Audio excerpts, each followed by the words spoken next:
Essa aula de MBA, que eu falei aula, várias aulas, era o que ensinava pra gente negócio. Chegou no 5º ano, ele colocou nós três numa série de estágios. Colocou na própria Albuquerque Takaoka para entender como funcionava uma empresa. A Albuquerque Takaoka era dono, foi aquela que fez a Alphaville. Depois eles se separaram, só abreviando, porque se conhece a Alphaville e não se conhece mais Albuquerque Takaoka.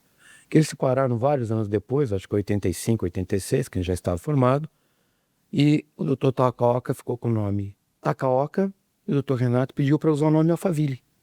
Então foi Alphaville Urbanismo, daí que nasceu.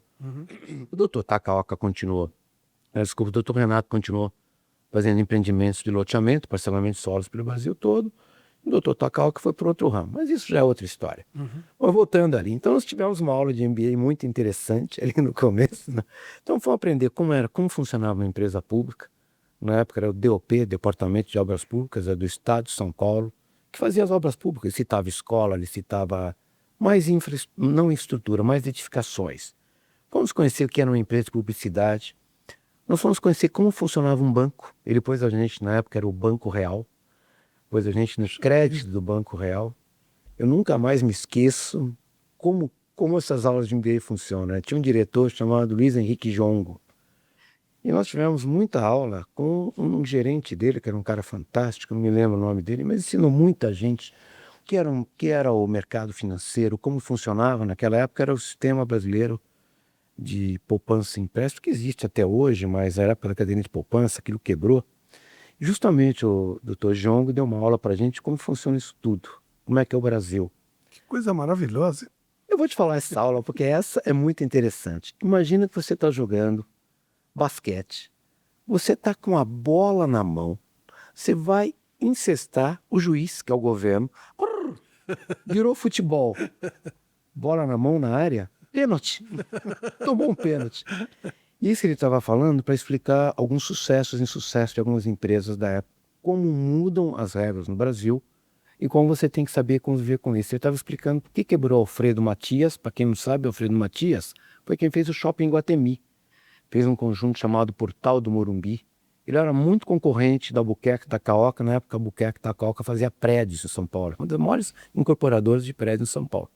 Ela veio da obra pública, foi para a incorporação, depois veio para fazer loteamento para a Alphaville. E nós tivemos a chance de aproveitar tudo isso. Como é que ele quebrou? Fez tanta coisa grande, como é que foi que Quem quebrou? O concorrente do Takaoka. Por causa disso. Porque ele estava fazendo... Bom, essa história, talvez eu tenha algumas imprecisões para contar, que essa história me foi contada, né? Mas o Albuquerque Takaoka passou um grande sufoco, admitido pelo Dr. Renato, quando eles fizeram um conjunto chamado Ilhas do Sul. Foi o último grande conjunto, a última grande corporação que ele fez. É um conjunto ali perto ali mesmo como é que é o nome ali? Na Morumbi ali, do outro lado da cidade universitária, onde tem Alto de Pinheiros, tem um bairrozinho ali. Tantã? Não é Butantã.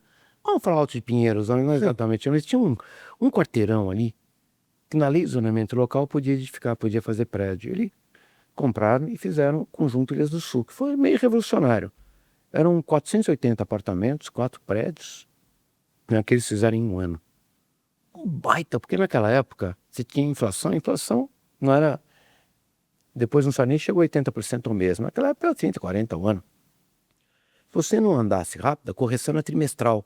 Você perdia muito dinheiro em não fazendo rápido, não tendo medição, que daí você perdia toda uma correção. Era um desastre. Então tinha que realmente largar a linha, um pouco diferente de como hoje o mercado financeiro se moldou. Nós nos moldamos ao mercado financeiro. E ele quase quebrou com aquilo, porque era muita oferta, todo um problema desse daí de financeiros, de se não vende na hora, se demora muito para vender, não tem a correção, a dívida dele subia. E o Alfredo Matias, logo depois, ele caiu fora desse conjunto, se saiu bem, daí fazer Alphaville, e aí foi impressionante o pulo que deu a construtora Albuquerque Takaoka com a Alphaville. Estou falando como empresa, financeiramente, como tudo. E o Alfredo Matias continuou a edificação. No meio do caminho, tá? Primeiro, o sistema financeiro começou a quebrar. Essa inflação começou a quebrar tudo. E aí podia financiar imóvel usado. O Portal do Morumbi era um conjunto maior ainda que o Ilha do Sul.